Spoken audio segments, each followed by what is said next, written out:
ज्योतिपुंज महाप्राण गुरुदेव, ज्योति की साधना करने वाले साधक का। एक साधक ने प्रश्न उपस्थित किया। जयाचार्य ने लिखा है, प्रभु कोई आपकी वंदना करते हैं, आप राग में नहीं जाते, खुश नहीं होते। कोई आपकी निंदा करता है तो आपके मन में द्वेष नहीं जागता। क्या यह अतिशयोक्ति नहीं है? कोरी आकाशी उड़ान नहीं है?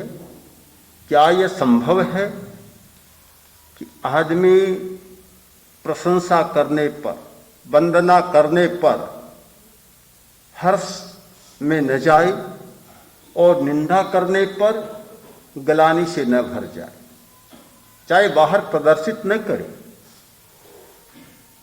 पर अंतःकरण में राग और द्वेष की ऊर्मी न जागे? क्या यह मनुष्य के लिए संभव है? कोई भी मनुष्य शायद ऐसा नहीं मिल सकता जो इसका अपवाद हो। तो फिर यह अध्यात्म की एक अतिशयोक्ति है। हर बात को बढ़ा चढ़ाकर कहने में अध्यात्म किसी से पीछे नहीं। बहुत बातें बढ़ा चढ़ाकर लिखी गई। प्रश्न बहुत स्वाभाविक है। यदि हम अपने अपने अंतःकरण को टटोलें तो इसका उत्तर भी बहुत स्वाभाविक है। उत्तर यही होगा कि प्रशंसा, वंदना, स्तुति की बात जब आती है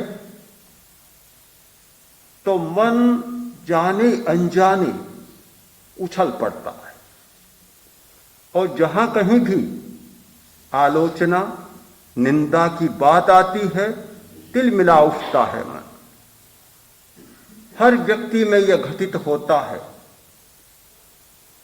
इसलिए प्रश्न को अस्वाभाविक नहीं मानता, बहुत स्वाभाविक मानता।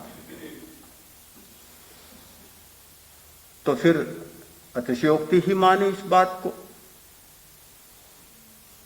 इसका उत्तर पाने के लिए हमें कुछ गहरे में जाना होगा, दूसरे जगत की यात्रा करनी होगी। जिस जगत में हम जीते हैं उस जगत में इसका कोई समाधान नहीं, और उस जगत में यह अत्युक्ति ही माननी होगी कि बिल्कुल अत्युक्ति है। किंतु दूसरे जगत की यात्रा करने पर इसका दूसरा पहलू हमारे सामने आता है। एक हमारे भीतर का जगत है, अंतर का जगत, जो निमित्तों के जगत से परे हट जाता है। एक निमित्तों का जगत, परिस्थितियों का जगत और वातावरण का जगत। दूसरा है वातावरण से परे का जगत, जहां गुरुत्वाकर्षण समाप्त हो जाता है। गुरुत्वाकर्षण के समाप्त होने पर जो भारहीनता की स्थिति आती है वह गुरुत्वाकर्षण की सीमा में कभी नहीं आती। गुरुत्वाकर्षण की सीमा में रहने वाले का सिद्धांत एक प्रकार का होगा, तो भारहीनता की स्थिति का सिद्धांत दूसरे प्रकार का होगा। काल की स्थिति बदल जाती है, भार की स्थिति बदल जाती है, खराबी नहीं होती, बूढ़ापा नहीं होता, चीज पुरानी नहीं होती, सारे नियम बदल जाते हैं। हमारा एक दूसरा जगत है, उपादान का जगत। जिस जगत पर हमने अभी जीवन जिया नहीं है और जीना जानते नहीं है। जयाचार्य ने जो लिखा है वह दूसरे जगत का अनुभव लिखा है। भला वह हमारे जगत के लोगों की कैसे समझ में आ सकता है? उनको तो अत्युक्ति ही लगेगी। उनको तो यही लगेगा कि गप्प मार दी, सच्चाई नहीं है। बिल्कुल उनका सोचना भी गलत नहीं है, क्योंकि उनका यही अनुभव है। जिसका जैसा अनुभव होता है वह उसी सीमा में सोच सकता है, उससे परे उसे सोचने का अधिकार भी प्राप्त नहीं होता। अपना अपना एक अलग क्षेत्र होता है। अध्यापक ने विद्यार्थी को गणित का हिसाब दिया, एक बार ठीक किया, गलत निकला। दूसरी बार उसने फिर ठीक किया, गलत निकला। 4 बार ठीक किया, 4 बार ही गलत निकला। 5वीं बार फिर उसने ठीक किया, लाया। अध्यापक ने कहा काफी ठीक तो हो गया, पर अभी भी 25 पैसों का इसमें एक गोल निकलता है। 25 पैसों का हिसाब त्रुटिपूर्ण है। उसने कहा थक गया, मैं तो चूर हो गया, कितनी बार आपने करा लिया, ये लो 25 पैसे, मुझे तो भूख लगी है, घर तो जाने दो। अपना अपना एक अलग धरातल होता है। अध्यापक को 25 पैसों से कोई लेना देना नहीं था, पर वह तो ये समझता कि ये 25 पैसों के लिए अटका रहे हैं मेरे साथ। अपना एक भिन्न भूमिका और भिन्न धरातल होता है।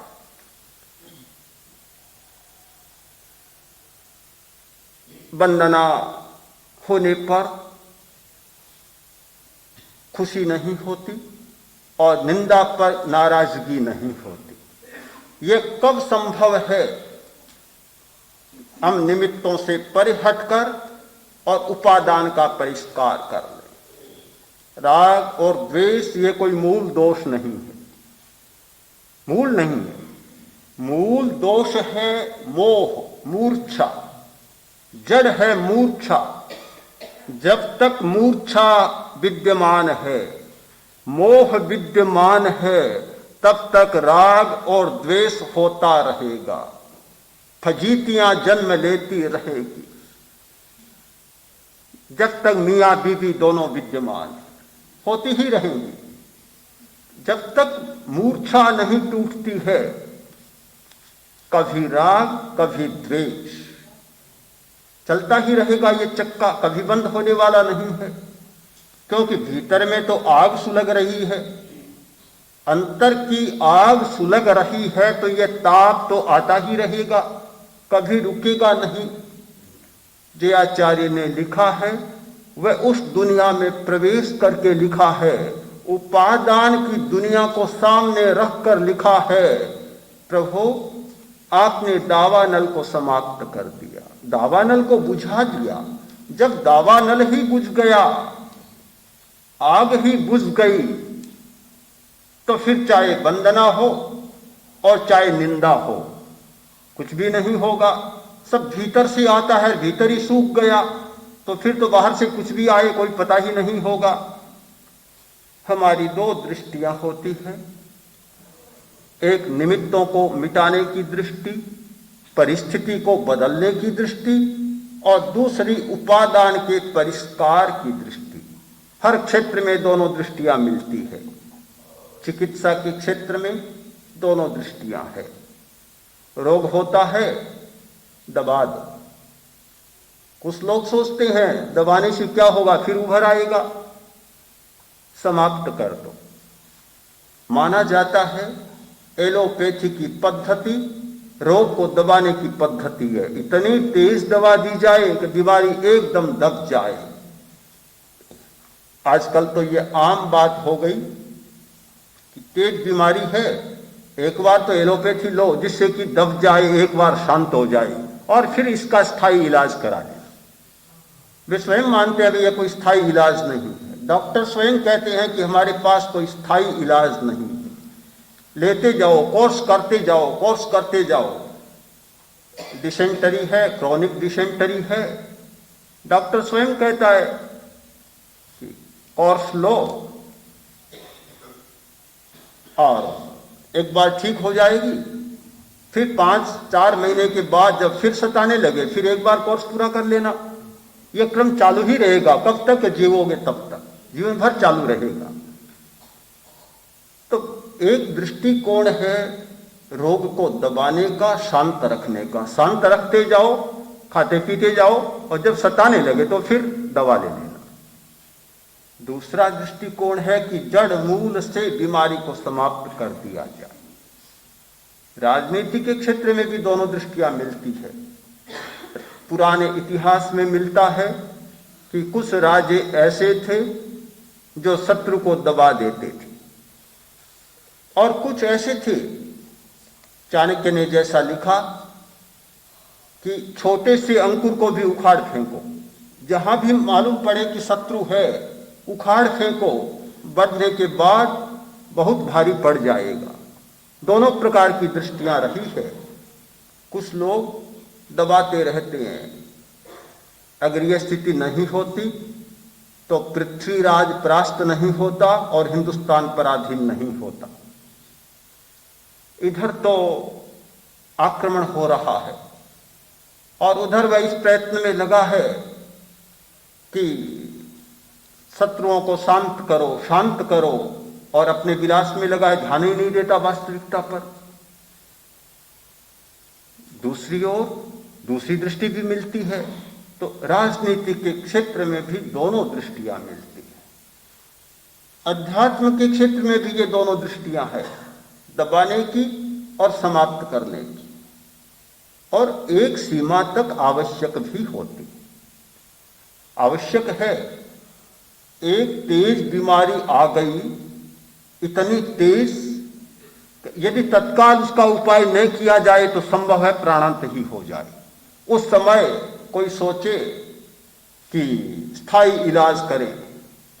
स्थायी इलाज किसका होगा? स्थायी रहेगा ही नहीं, होगा किसका इलाज? एक बार दबाना भी अनावश्यक नहीं होता, शांत करना भी अनावश्यक नहीं होता, मुंह बंद करना भी शत्रु का अनावश्यक नहीं होता, किंतु उसके पीछे वह दृष्टि बराबर यदि हमारी रहे कि बीमारी को जड़ से उखाड़ फेंकना है, अगर वह दृष्टि गौण हो जाए तो यह दृष्टि खतरनाक भी बन जाती।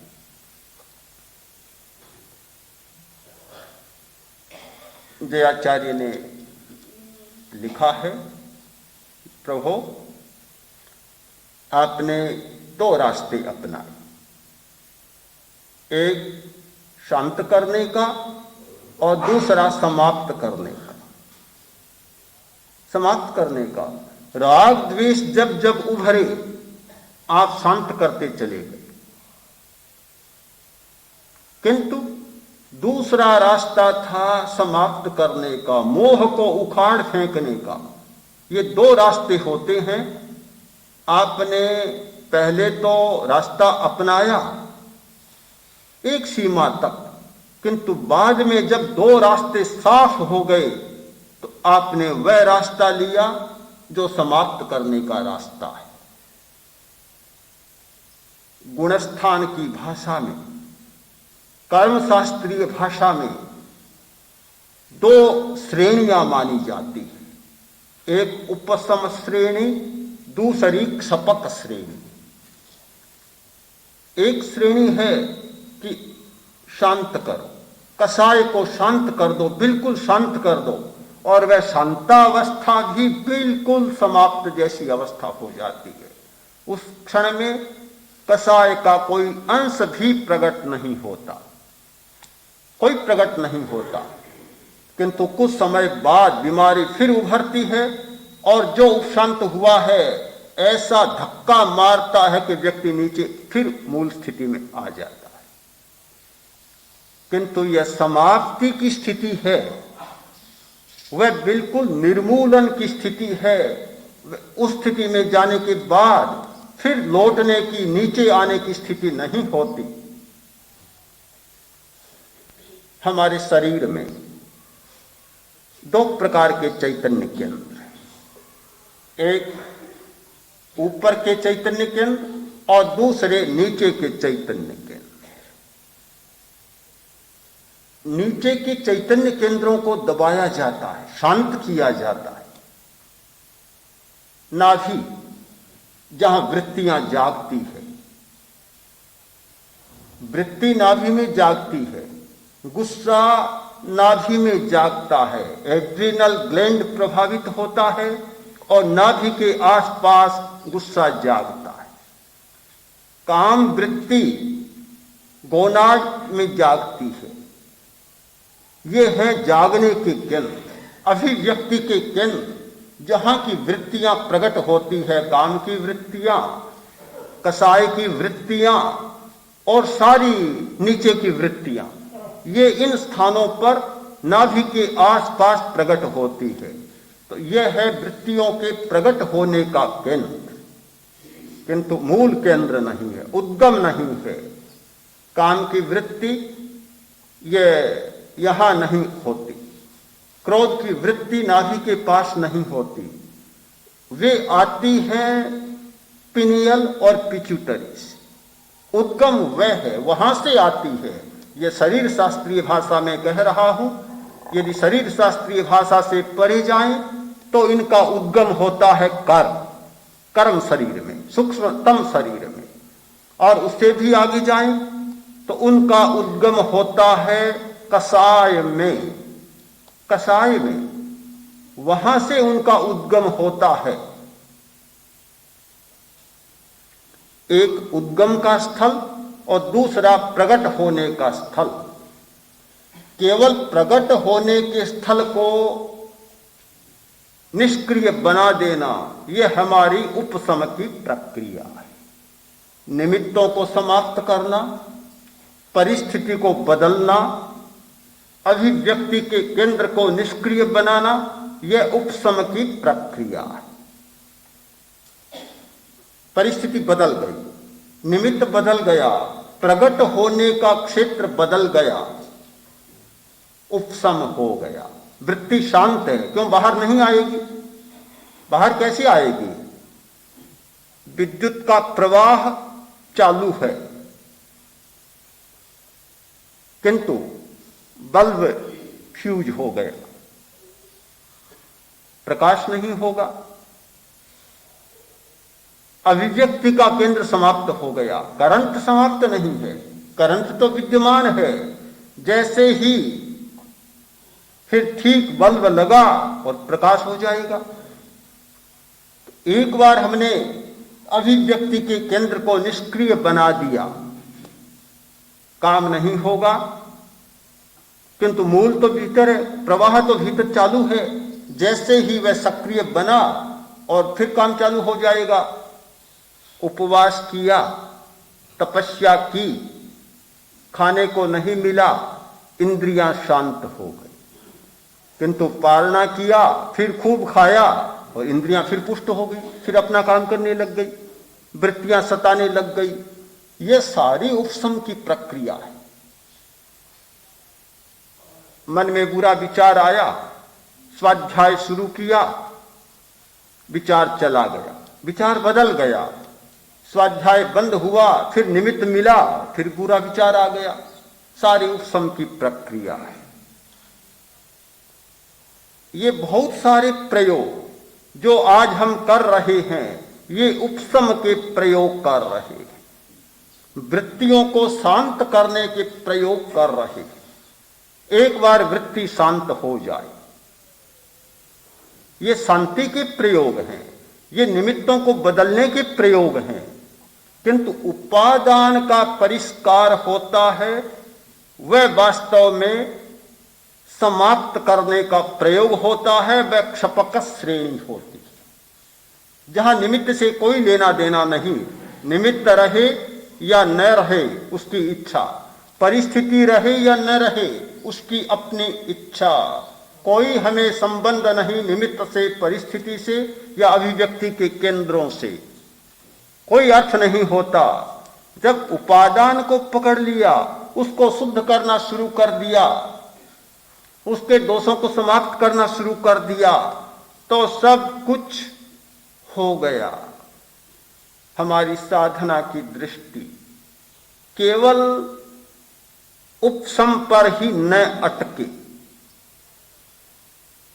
किंतु उपादान तक पहुंचे, क्षीण करने की प्रक्रिया तक पहुंचे। हम रोग को क्षीण करें, न कि दबाएं और शांत करें, वहां तक हमारी बात पहुंचे।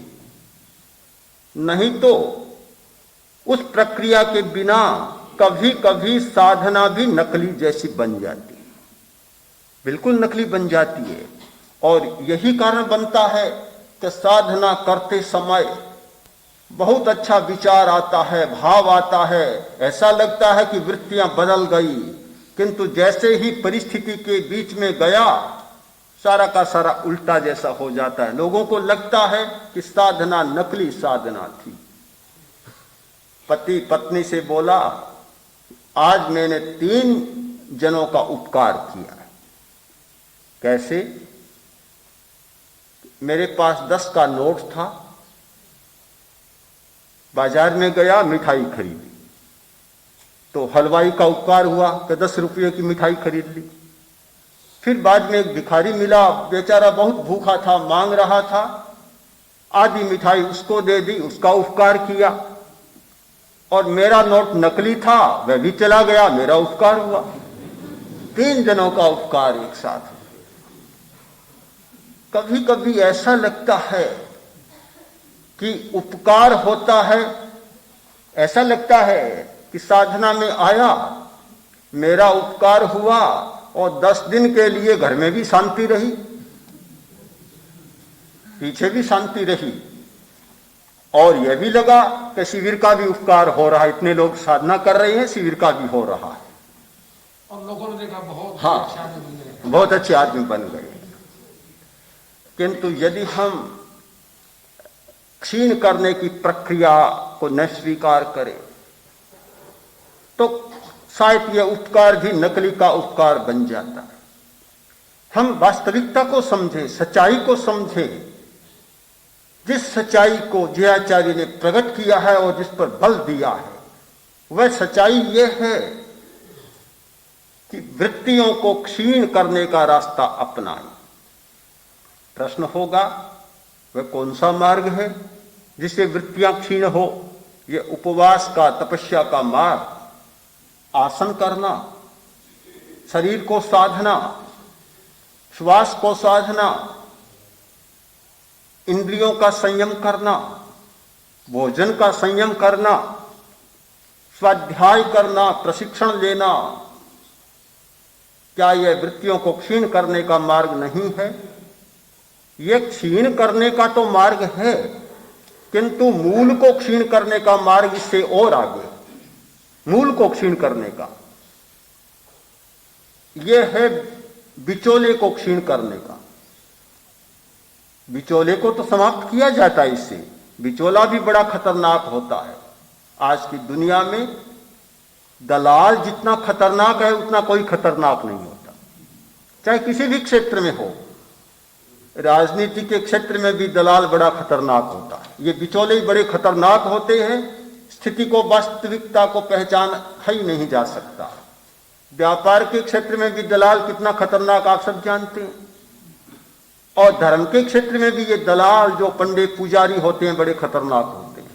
कभी मालिक से मिलने ही नहीं देते, क्योंकि उनको तो अपनी दलाली पकाना है।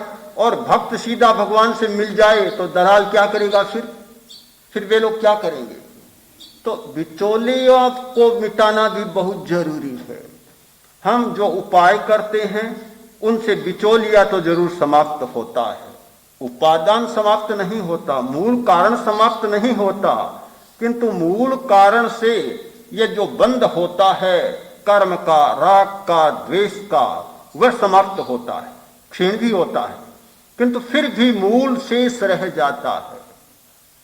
हमें वहां तक पहुंचना है ध्यान के द्वारा। उस स्थिति को समाप्त करना है। उसका एकमात्र उपाय है जयाचार्य के शब्दों में शुक्ल ध्यान। तपस्या के सारे प्रकार नीचे रह जाते हैं, धर्म ध्यान भी नीचे रह जाता है। केवल शुक्ल ध्यान ही एक उपाय है जो उपादान पर सीधा प्रहार करता है। दूसरे किसी में उपादान पर प्रहार करने की क्षमता नहीं। शुक्ल ध्यान ये आत्मा का ध्यान है, चैतन्य का ध्यान है। ये और सब से हटकर और केवल निर्मल ध्यान बनता है। चैतन्य का अनुभव, हमें चैतन्य का अनुभव करना है। ये सारी बातें चैतन्य का अनुभव करने के लिए हैं, सारी उसकी परिस्थिति का निर्माण करने के लिए हैं कि हम चैतन्य का अनुभव कर सकें। चैतन्य तक पहुंच सके, शुद्ध चित्त जब बनता है, शुद्ध चैतन्य का अनुभव होता है, तो उपादान भी समाप्त होने लगता है और शुद्ध चैतन्य जागता है। धातु शोधन की प्रक्रिया को जानते हैं आज के वैज्ञानिक युग में जीने वाले लोग। धातु का शोधन होता है जब अंतरिक्ष यान के लिए दृढ़तम धातु का निर्माण करना होता है, तो धातु का शोधन किया जाता है।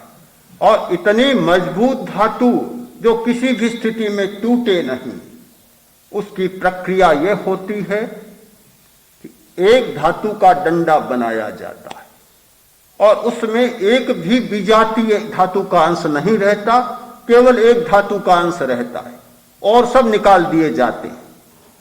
अब वह डंडा घूमता है, नीचे दूसरी धातु रखी हुई है। जैसे जैसे डंडा घूमता है, उस नीचे वाली धातु के विजातीय कण अपने आप अलग होते चले जाते। इस प्रक्रिया से धातु बिल्कुल शुद्ध बन जाती है और सुदृढ़ बन जाती है।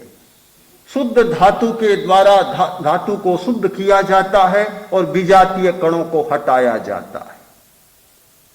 हम भी चित्त को निर्मल बनाए, यह हमारी सारी प्रक्रिया चित्त को निर्मल बनाने की प्रक्रिया है।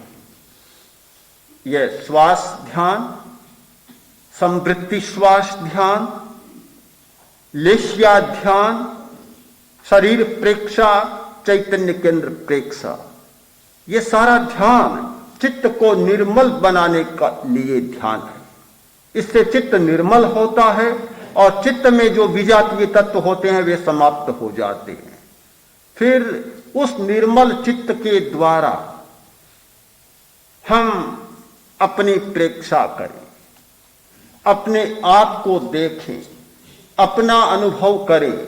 जैसे जैसे निर्मल चित्त के द्वारा प्रेक्षा होगी, विजातीय कण चेतना से अलग होते चले जाएंगे। राग का कण, द्वेष का कण, मूर्छा के कण, ये सारे अलग होते चले जाएंगे। हमारी जागरूकता बढ़ती चली जाएगी। जागरूकता का मतलब है शुद्ध चैतन्य का अनुभव।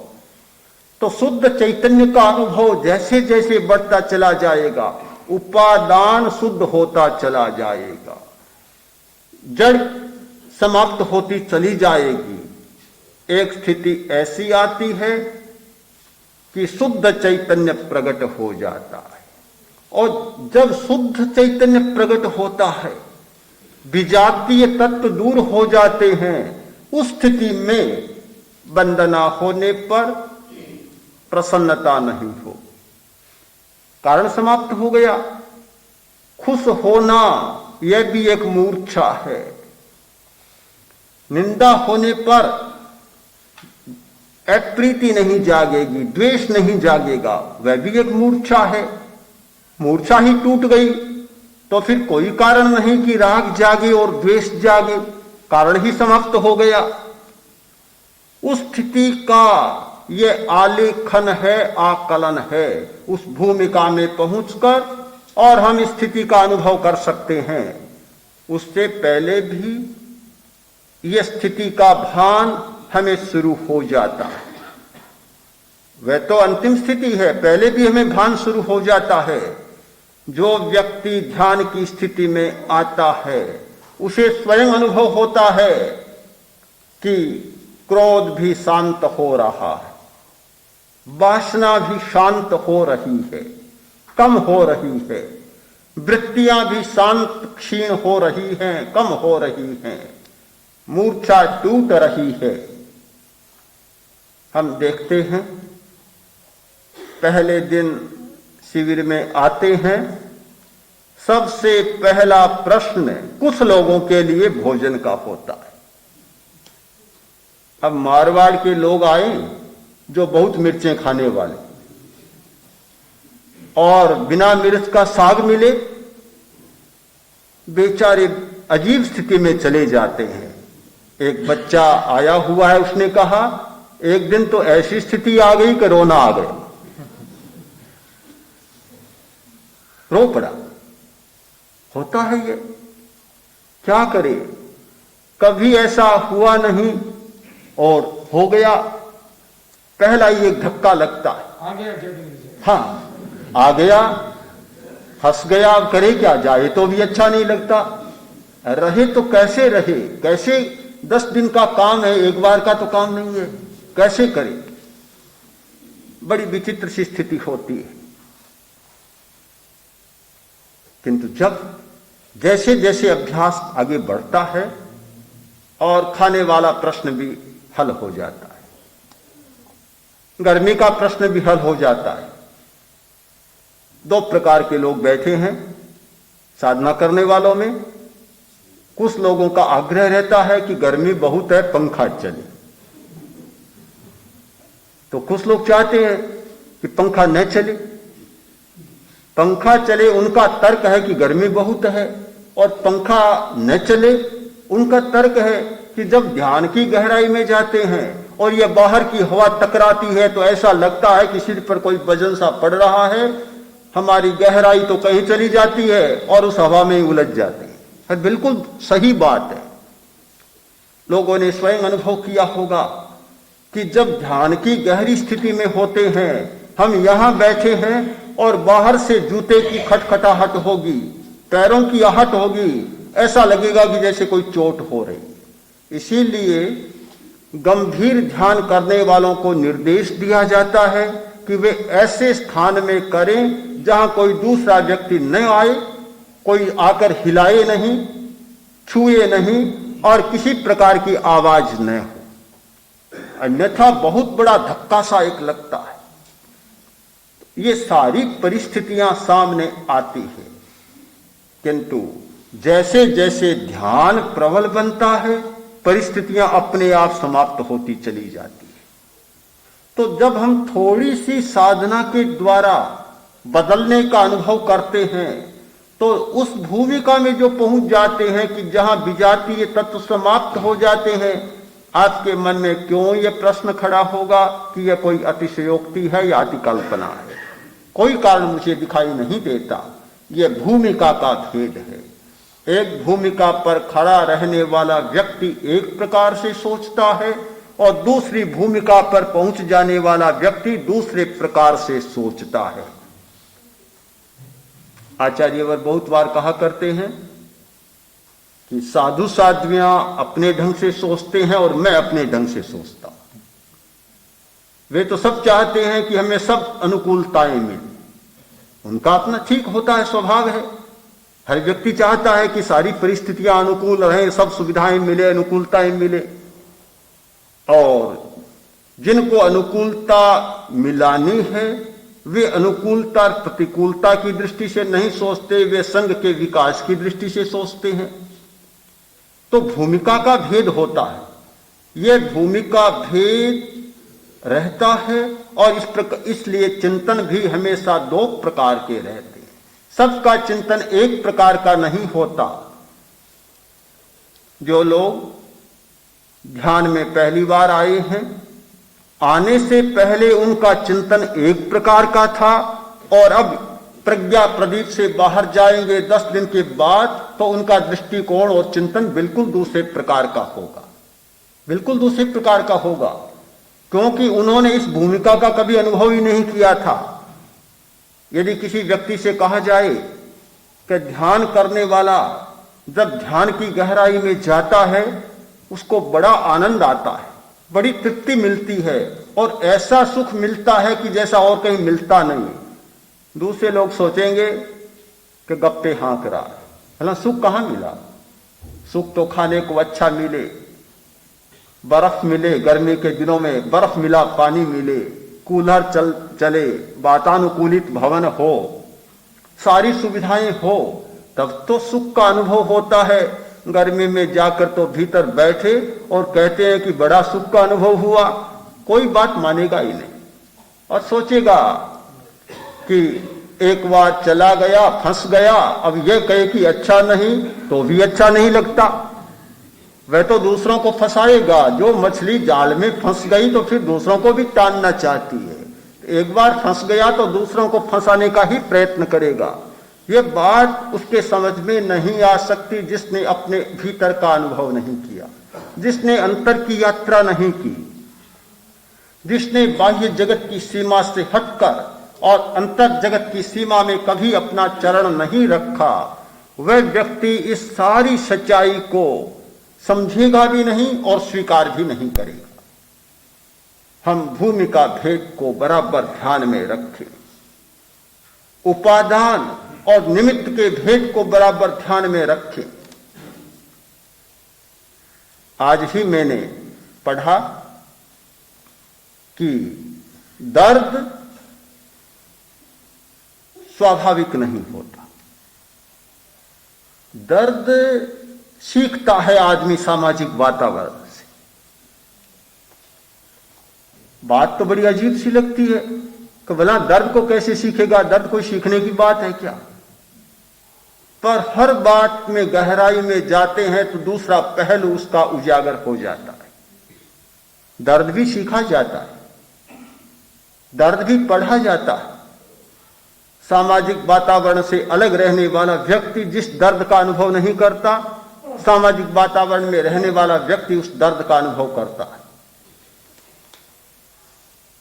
इसका कारण भी बहुत अच्छा है कि दर्द होता है भीतर के रसायन को, स्नायु कोशिकाओं में एक प्रकार का रसायन होता है, दर्द को बहुत पकड़ता है। जो लोग सामाजिक वातावरण में नहीं रहते, शायद उनकी स्नायु कोशिकाओं में दर्द को रोकने वाला रसायन ज्यादा मात्रा में बन जाता है, इसलिए बाहर से कोई सुई चुभोई गई, कोई दर्द नहीं, कोई हिस्सा काट लिया गया, कोई भी दर्द नहीं होता। दर्द जहां काटा जाता है, सुई चुभोई जाती है, वहां तो दर्द होता नहीं। दर्द होता है पीड़ा संवेदन केंद्रों में। पीड़ा संवेदन का केंद्र, अगर संवेदन केंद्र को निष्क्रिय बना दिया तो फिर दर्द कहां से होगा? संवेदन को संज्ञा शून्य बनाने की नाना पद्धतियां चालू रही। मूर्छा के द्रव्य सुंघाए जाते हैं, केंद्र निष्क्रिय हो जाते हैं। सम्मोहन के द्वारा केंद्र निष्क्रिय हो जाते हैं। आज सम्मोहन का प्रयोग भी बहुत चल रहा है। किसी का ऑपरेशन करना है, रोगी को सम्मोहित कर दिया, किसी मूर्छा लाने वाले द्रव्य के प्रयोग की आवश्यकता नहीं होती, मेजर ऑपरेशन हो जाता है और उसको पता ही नहीं चलता। एक्यूपंक्चर के द्वारा भी यह किया जाता है। कुछ सुइयां चुभो दी, बड़े से बड़ा ऑपरेशन कर डाले, पता ही नहीं चलता। देखता है, आंखों से देखता है, कट रहा है, हो रहा है, उसे कोई पता नहीं चलता। जिस स्थान पर काटा जाता है, पीड़ा दी जाती है, वहां तो दर्द होता नहीं। दर्द होता है संवेदन केंद्र में। यदि संवेदन केंद्र को निष्क्रिय बनाने वाली बात बन जाए तो फिर कुछ भी हो, दर्द का अनुभव नहीं होगा। ऐसी घटनाएं हमने स्वयं देखी, आंखों से देखी है, सुनी है कि एक व्यक्ति स्वाध्याय में इतना लीन हो गया, एक व्यक्ति ध्यान में इतना लीन हो गया, संवेदन केंद्र निष्क्रिय बन गया, फिर कुछ भी किया उसे कोई पता ही नहीं चला। एक संवेदन केंद्र की निष्क्रियता और दर्द। तो दर्द अपने आप में नहीं होता, दर्द का भी एक कारण होता है, पीड़ा का भी एक कारण होता है। हम ध्यान के द्वारा ऐसी प्रक्रियाओं का आलंबन लेते हैं, ऐसे प्रयोग करते हैं जिससे बाह्य निमित्त भी निष्क्रिय बने। व्यर्थ नहीं कहता हूं कि बाह्य निमित्तों को निष्क्रिय न बनाए। जितने वृत्तियों के जागरण के स्तुति, प्रशंसा, निंदा, हर्ष, शोक, भय आदि आदि की केंद्र हैं, उनको भी एक बार निष्क्रिय करना जरूरी है, जिससे कि वह वृत्ति वहां जागे नहीं, सताए नहीं और आगे बढ़ने का मौका मिल जाए, आगे बढ़ने का मौका मिले और मूल जड़ तक पहुंचने का अवसर मिले। इसलिए एक बार उनको शांत करना भी जरूरी है। किंतु इतनी लंबी चर्चा मैंने इसलिए की, इसको अंतिम मानकर न बैठ जाए। यह शरीर प्रेक्षा, चैतन्य केंद्र प्रेक्षा, लिश्या ध्यान, यह कोई अंतिम बात नहीं है, यह मध्यवर्ती मार्ग है, मध्य विश्राम है। एक यात्री के लिए विश्राम करने का होटल या विश्राम करने की धर्मशाला है, किंतु मंजिल नहीं है। हमें पहुंचना वहां तक है कि चैतन्य का अनुभव होने लग जाए, अप्रमाद जाग जाए, मूर्छा टूटे, मूर्छा टूटे, जागृति बढ़े। अंतिम हमारा लक्ष्य है वह, जिस दिन मूर्छा टूटती है, जागृति बढ़ती है, हम अपनी भूमिका के पास पहुंच जाते हैं, जहां पहुंचने पर सारी रेखाएं सीधी हो जाती, सारी रेखाएं सीधी होती है। प्रिंसिपल ने पूछा विद्यार्थी से कि टेढ़ी रेखा कैसी होती है, उसका ही लड़का था। टेढ़ी रेखा कैसी होती है? आप जैसी। सीधी रेखा कैसी होती है? कि मेरी मम्मी जैसी। ये टेढ़ी मेढ़ी रेखाएं सारी समाप्त हो जाए और साधना करने वाला व्यक्ति सीधी रेखा में पहुंच जाए, मातृका पर पहुंच जाए। मातृका पर पहुंचने का मतलब होता है मूल स्थान पर पहुंच जाना, रिजु हो जाना।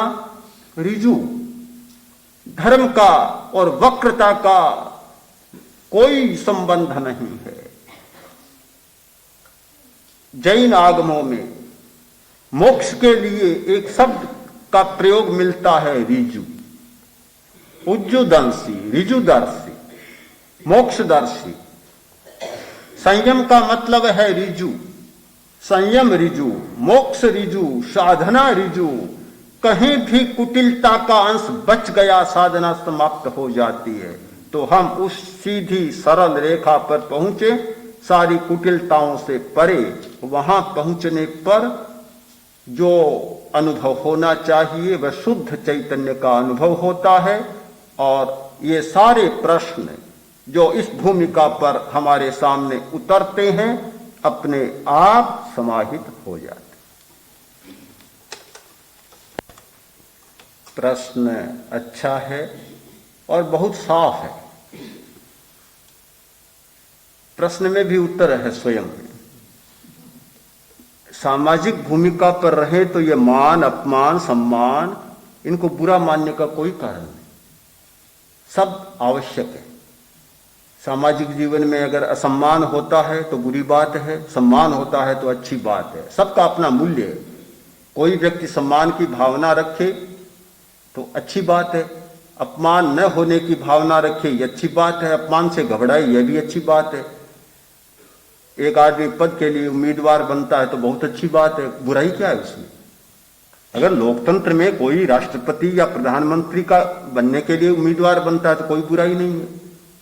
तो सामाजिक मूल्यों में इनकी हम कोई बुराई नहीं मानते, किंतु प्रश्न तो तब है कि सामाजिक व्यक्ति व्यक्ति भी है, वह सामाजिक प्राणी भी है और व्यक्ति भी है, और वह सामाजिक मर्यादा से हटकर और अध्यात्म की दिशा में प्रस्थान करता है, तब वंदना में खुशी होना, निंदा में नाराज होना, ये बुराई बनती।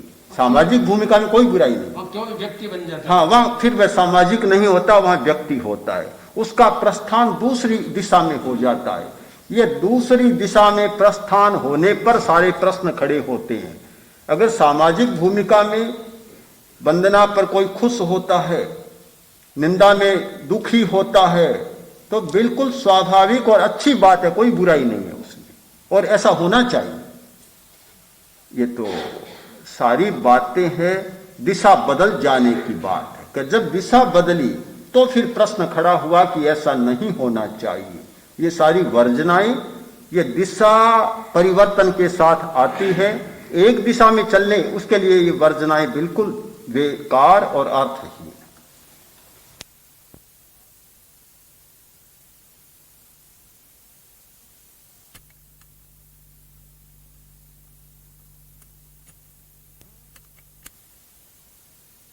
प्रश्न है कि बाहर की व्यवस्थाओं के साथ राग द्वेष होता है, यह स्थूल है, किंतु साधना के समय भीतरी अनुभूतियों के साथ भी राग द्वेष प्रियता अप्रियता का भाव होता है। यह कैसे, उसको क्या सोचना चाहिए? प्रियता और अप्रियता का भाव आंतरिक अनुभूतियों के साथ भी नहीं होना चाहिए, क्योंकि साधना का अर्थ ही है समता। इसीलिए बार बार चैतन्य के अनुभव की बात सामने आती है। कायोत्सर्ग करते हैं, चैतन्य का अनुभव करें। चैतन्य के अनुभव का मतलब है समता, सहज अर्थ है समता। जहां की प्रियता अप्रियता की बात नहीं होती, चैतन्य का अनुभव होता है। तो चाहे सूक्ष्म हो चाहे स्थूल हो, दोनों से भी परे हटना है। पर एक मध्य मार्ग होता है। एक बार स्थूल से तो हम हटें और भीतर के प्रति थोड़ा आकर्षण पैदा करें, किंतु इसीलिए सारी चर्चा थी कि वह आकर्षण भी अंतिम नहीं है, उससे भी आगे हमें पहुंचना है चैतन्य के अनुभव तक। इसलिए दोनों में कोई विरोध नहीं लगता और साधना में कोई त्रुटि भी नहीं लगती। अच्छा प्रश्न है कि चैतन्य केंद्र प्रेक्षा से हमारे शारीरिक रसायनों में परिवर्तन होता है, किंतु क्या परिस्थितियां प्रतिकूल होने पर फिर वे ही रसायन सक्रिय हो जाते हैं या नहीं होते?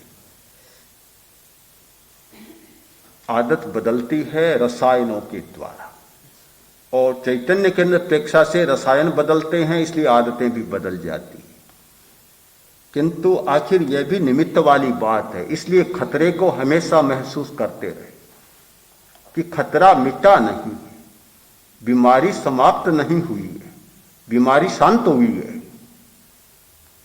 इस खतरे को ध्यान में रखते हुए सावधानी से चलें और उपादान की दिशा में बढ़ते रहें, चैतन्य के अनुभव की दिशा में बढ़ते रहें। तब तो परिस्थिति आने पर भी मतलब फिसलन नहीं होगी। और यदि वह कुछ कमजोर हो गई चैतन्य के अनुभव की बात, तो खतरा भी हो सकता है कि फिर स्वभाव बदल सकता है। इसीलिए तो होता है, जैसे कल आचार्य ने चर्चा की थी, एक बार साधु लगने वाला कभी बड़ा क्रूर बन जाता है और क्रूर लगने वाला कभी एकदम साधु बन जाता है। तो इस खतरे को, कठिनाई को निरंतर महसूस करते रहें और उस दिशा में भी साथ में बढ़ते रहें जो उपादान की दिशा है। दोनों का संतुलन रहे तो फिर खतरा होने की संभावनाएं कम हो जाए। स्थिति को पाने में प्रयत्नशील साधक साधिकाओं शांत करना या मिटाना, दबाना या खत्म करना, इस विषय पर आज का जो वक्तव्य हुआ उस पर हमें चिंतन करना है। क्या ये वक्तव्य वर्तमान स्थिति में कोई आवश्यक नहीं है? वर्तमान स्थिति में वैसा नहीं बना जा सकता। अगर शुक्ल ध्यान की स्थिति में ही वैसा होगा, ये मान के हम चलें, तब तो अभी का कुछ कहना केवल कहना है, केवल बांग मात्र होगा, आकर्षण और प्रलोभन पैदा करना होगा। अभी कुछ होने का नहीं है, वहीं सब कुछ होने का है। अभी तो जो कुछ हो रहा है वो ठीक है, शायद यहां कुछ दिशा भ्रम हो सकता है, जहां तक मैं समझता हूं। किसी स्थिति में ठीक माना जा सकता है, वस्तु तो ठीक नहीं हो, सुनने वाले अगर भाषा के भ्रम में पड़ के मान लेंगे कि ठीक ही है भी तो बहुत बड़ा दिशा भ्रम हो जाएगा। किसी दृष्टि से ठीक है, ठीक नहीं है, वास्तव में ठीक नहीं है। तब होने वाली पर्याय को अब भी पाने का पुरुषार्थ हमारा होना चाहिए। मैं तो ये मान के चलता हूं वर्तमान में अगर हम कुछ प्राप्त नहीं कर सकते तो केवल स्वप्निल कहानियों का बहुत ज्यादा अर्थ नहीं होगा। संपूर्ण दशा तब आएगी, ये तो हम मान के चले हैं, किंतु एक क्षण में संपूर्ण दशा आएगी नहीं। सीढ़ियां चढ़ते चढ़ते चढ़ेंगे तो एक सीढ़ी चढ़ना क्या मंजिल को निकट करना नहीं है? दो सीढ़ी चढ़ना मंजिल के नजदीक पहुंचना नहीं है तो वर्तमान में भी ये सब चीजें काम की निकम्मी नहीं। प्रवचनकार के कहने की बात तो ठीक है, किंतु श्रोता लोग क्या करते हैं, अपने अनुकूल बातों को पकड़ के वो शांत हो जाते हैं, और मुझे इसमें बराबर खतरा दिखता है। मैं आपको बतलाना चाहता हूं कि सम रहना संभव है कि नहीं, यह प्रश्न है। निंदा और स्तुति में सम रहना संभव है कि नहीं, प्रश्न है। आप इसका उत्तर खोजिए। संभव है, स्तुति को छोड़ दीजिए। अब भी ऐसे व्यक्ति आपको मिलेंगे, निंदा सुन के सम रहेंगे, गालियां सुन के गुस्सा नहीं करेंगे, मन में गुस्सा नहीं करेंगे, ऐसा समझ के बैठेंगे भाई गालियां मुझे क्या है, किसी को मैं तो सुनता ही नहीं, मेरा कोई आकर्षण नहीं, मैं लेता ही नहीं। तो हजारों गालियां सुन के भी अपने मन को अशांत नहीं करने वाले व्यक्ति आज मिलते हैं, मिलेंगे, हमेशा मिल जाएंगे। कभी कभी मैं स्वयं मिल सकता हूं, आपको उपलब्ध हो सकता हूं, और ऐसा हमने अनुभव किया है। एक पक्ष तो आपके समझ में आया। अगर एक पक्ष में हम सम रह सकते हैं, अब देखिए एक चावल को हाथ में उठा के हम कल्पना कर सकते हैं कि समूचा बर्तन शीज गया। तुम क्यों नहीं कल्पना करें कि निंदा में हम सम रह सकते हैं तो स्तुति में भी सम रहना असंभव नहीं है, संभव है। हो सकता है कि पूर्ण अभ्यास जब तक नहीं होगा तब तक फिसलेंगे, क्षणिक हम कुछ कर लेंगे, वो तो अभ्यास पर और पुरुषार्थ पर संभव है।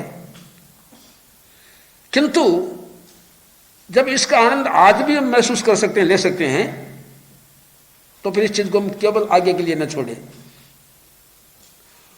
वो तो एक ऐसा स्टेज है, ऐसा स्थान है, उस स्थान पर तो शैलेशी अवस्था हो जाती होगी। शैलेश, सुमेरु पर्वत कभी कांपे तो वो कांपे, किंतु छोटे मोटे पहाड़ भी तो नहीं कांपते हैं। साधारण हवाओं से छोटे मोटे पहाड़ भी प्रकंपित नहीं होते हैं, ये तो माने समझे। तो सुमेरु अवस्था तक पहुंचने में टाइम लगेगा, किंतु साधारण पहाड़ भी प्रकंपित नहीं होते हैं। इस बात को हम न भूलें। हम साधारण लोग भी उस स्थिति पर पहुंचने का पूरा प्रयत्न करें, और यह तब होगा कि हम सामाजिक हैं, समाज के वातावरण में रहते हैं, समाज के दायरे में रहते हैं,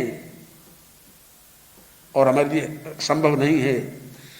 इस बात के साथ साथ हम इस बात को कभी न भूलें कि हम केवल सामाजिक ही नहीं हैं, व्यक्ति भी हैं। हम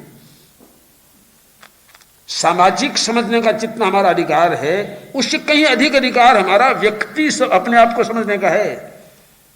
जब हम व्यक्ति अपने आप को मान बैठते हैं, वहां इन सब स्थितियों से ऊपर उठा जा सकता है। हो सकता है मैं देखता हूं कि भाई इसमें संघ की बदनामी हो रही है, शासन पर आंच आ रही है, तो शायद मैं किसी स्थिति को सहन नहीं कर सकता हूं, मैंने तो केवल मेरी व्यक्ति पर आ रही है तो मैं उसको आई गई कर दूंगा। मैं समझता हूं शासन हूं मैं तो व्यक्ति भी मैं हूं, हकीकत व्यक्ति है, समाज हकीकत नहीं है, मान्यता प्राप्त हो चीज। तो अगर हम व्यक्ति अपने आप को व्यक्ति मानते रहें तो मेरा विश्वास है जयाचार्य के द्वारा दी गई दिशा व्यवहार्य भी है। वर्तमान में भी किसी अंशों तक, किन्हीं अंशों तक व्यवहार्य है, ये मान के चलें तो हम कदम बढ़ाएंगे। और कभी कभी मैं महाप्रज्ञ को कहता रहता हूं, तुम कभी कभी निराश कर देते हो हम लोगों सबको कि भाई वो स्थिति आज आने वाली नहीं, वो तो आएगी तब आएगी। ठीक है,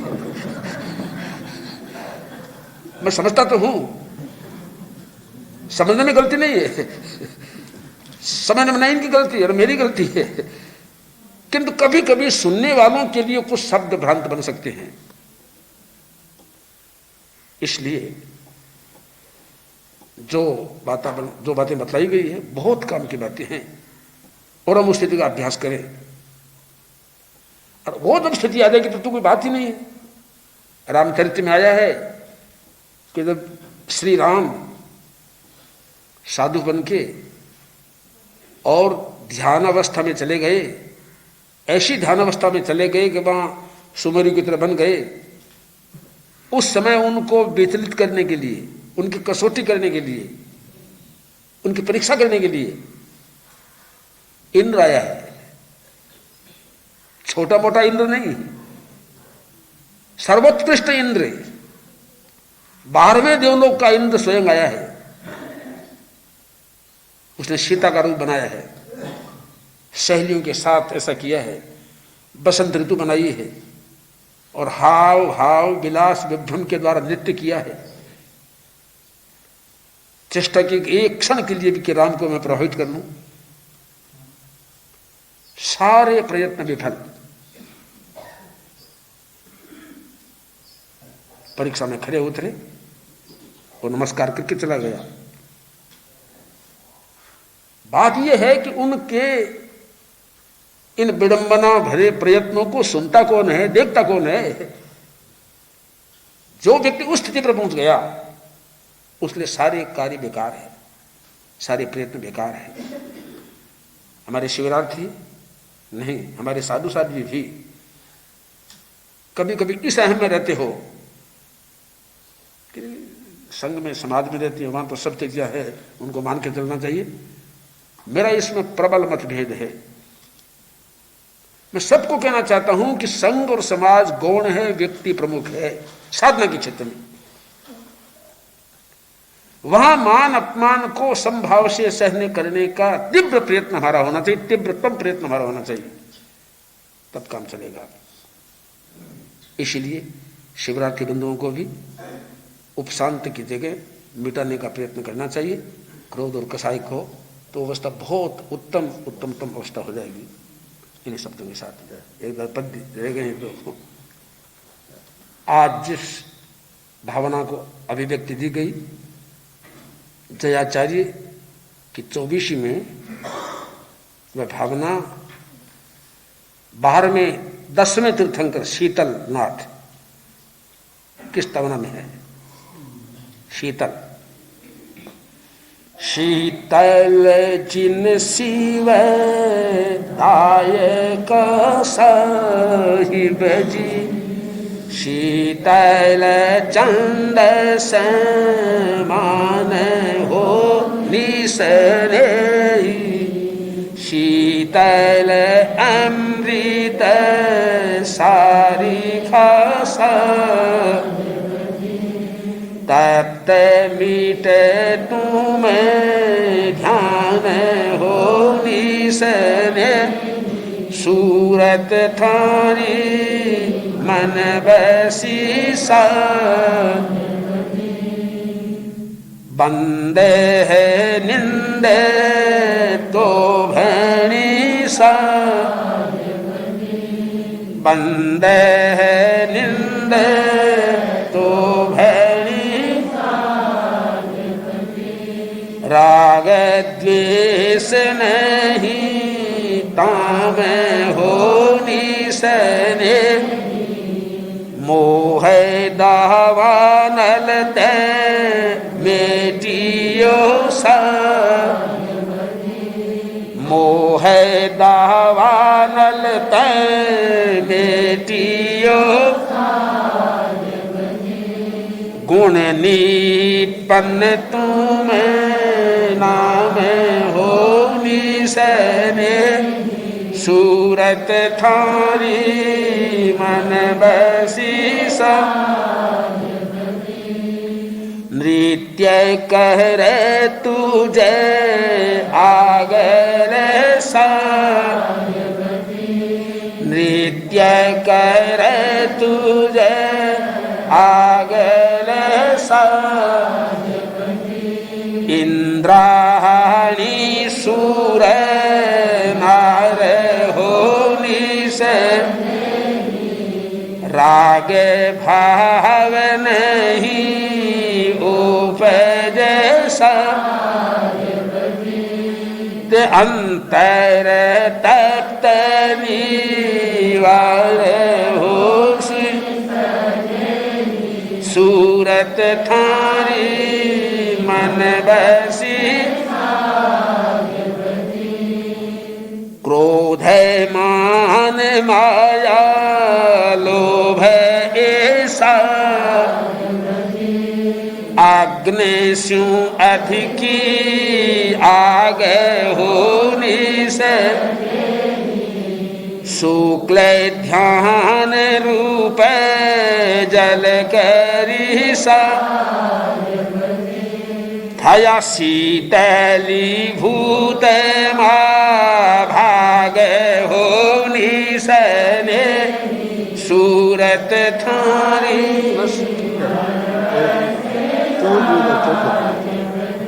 सूरत थारी मन बसे चौथी दो बातें बतलाई गई थी आगे, उपशांत और क्षीण, उपशम श्रेणी और क्षपक श्रेणी। उसका जिक्र जयाचार्य ने 14वें तीर्थंकर अनंतनाथ भगवान उनकी स्तवना करते हुए उस स्तवन ने किया है। वे पद्य भी आपको मैं सुना देता हूं। अनंतनाथ जी ने चवद मारे, अनंतनाथ जी ने चवद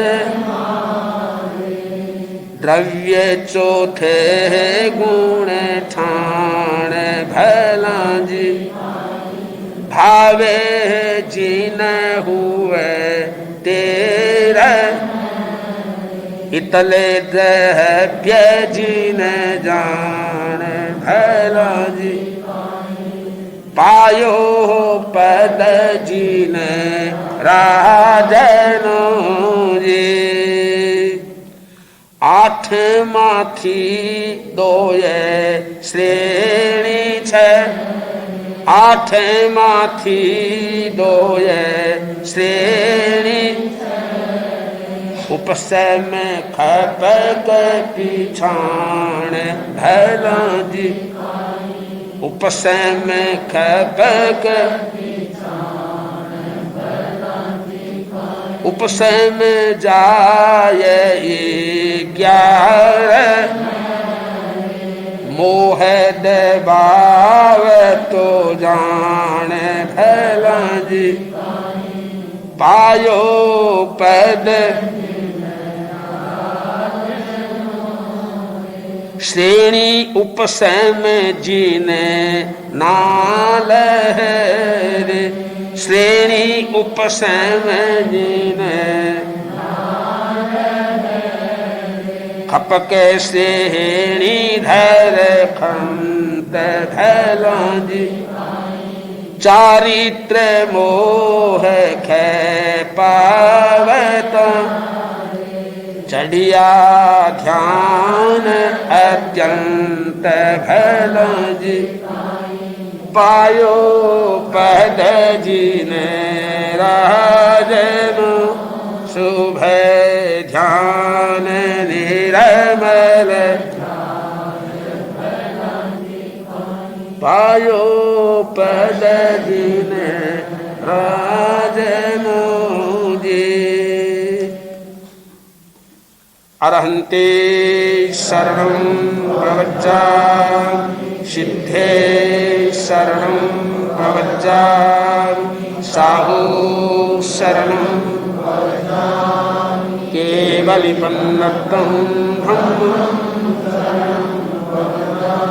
अरहन्ते शरणं प्रवज्जामि सिद्धे शरणं प्रवज्जामि साहू शरणं प्रवज्जामि केवलिपन्नतं ब्रह्म। अरहन्ते शरणं प्रवज्जामि सिद्धे शरणं प्रवज्जामि साहू शरणं प्रवज्जामि केवलिपन्नतं ब्रह्म। वन्दे सत्यं वन्दे सत्यम्